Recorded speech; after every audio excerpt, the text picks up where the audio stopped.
जो है प्रार्थना सभा में हम किसके बारे में बात करेंगे? सहानुभूति। किसके बारे में? सहानुभूति को हम अंग्रेजी में सिंपैथी कहते हैं या एम्पैथी कहते हैं, है ना।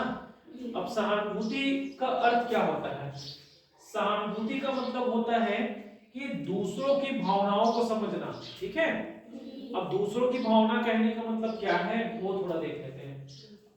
दूसरों का मदद भले ही नहीं कर रहे हैं, लेकिन उनकी भावना को हम समझ के उनके पास जा रहे हैं, तो उनको क्या कहते हैं? सहानुभूति कहते हैं। जैसे उदाहरण के रूप में कोई बच्चा उदास बैठा हुआ है, ठीक है, अकेला बैठा हुआ है, उदास बैठा हुआ है, वो किसी से हेल्प नहीं मांग रहा है, मतलब किसी को सहायता करने के लिए नहीं बोल रहा है, और कोई व्यक्ति अगर उसको देखता है और उसकी सहायता नहीं करता है, समझ में आ रहा है? जैसे मैंने देखा कि देवनाथ जो है उदास बैठा हुआ है, मैं देवनाथ बोल नहीं रहा है कि मैं उदास हूं, मुझे ये चाहिए, ऐसा नहीं बोल रहा है, लेकिन मैं देवनाथ के पास गया, है ना, और जाके मैं बस उनके साथ में बैठ गया, है ना, कि वो कुछ होगा, इनको समस्या होगा, तो मैं उसको देख के उनके पास बैठ गया, है ना, तो मैंने इनकी भावनाओं को समझा कि इनको समस्या है ना, उनके साथ बैठ गया, तो ये क्या कहलाता है? सहानुभूति कहलाता है ना। आप मदद करो या ना करो, लेकिन आप उनके पास जाके बैठ जाते हैं, है ना, तो उनको क्या मिलता है? एक हेल्प कह सकते हैं, या एक उनको एक अच्छा अनुभव होता है, महसूस होता है, उनको अच्छा महसूस होता है कि कोई मेरे साथ में है ना, मतलब अपने आप को अकेला नहीं समझता है। एक कहानी आपको बताता हूं सहानुभूति से संबंधित। एक स्कूल था, ठीक है, और एक स्कूल में कबीर नाम का लड़का था, ठीक है।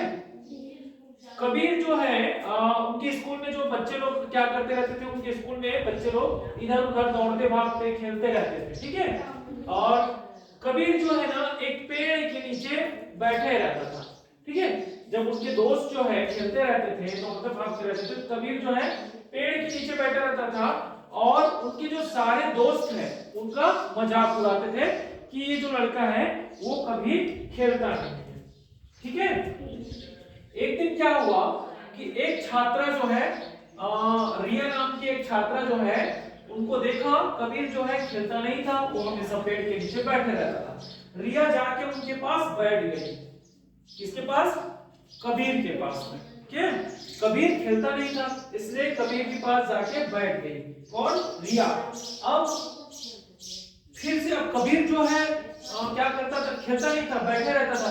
तो रिया को क्या किया उन्होंने बताया, अपने से होके बताया कि मैं एक भी दिन ना खेलता नहीं हूँ, मेरे पैर में चोट है ना, लेकिन मुझे अच्छा नहीं लगता है कि मेरे सारे दोस्त खेलते रहते हैं, है ना।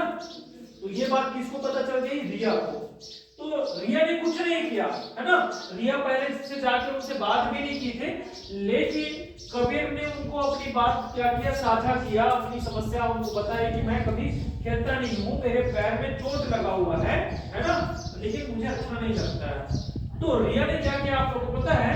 रिया ने अपने सारे दोस्तों को बुलाए, है ना, और बुलाकर बात किए कि चलो ऐसा कुछ करते हैं कि जिसमें दौड़ने की आवश्यकता ना हो, जिसमें भागने की आवश्यकता नहीं हो, ठीक है। तो उससे क्या हुआ कि अब कबीर भी उस खेल को खेल सकता था, और उन्होंने क्या किया? एक खेल ऐसा खेला जिसमें भागने की आवश्यकता नहीं थी और जिसमें कबीर भी भाग ले सकता था, ठीक है। मतलब रिया ने क्या किया? उनकी भावनाओं को समझा। किसके? कबीर की भावनाओं को समझा और अपने दोस्तों से बात किए। तो समझ में आया सहानुभूति मतलब क्या होता है?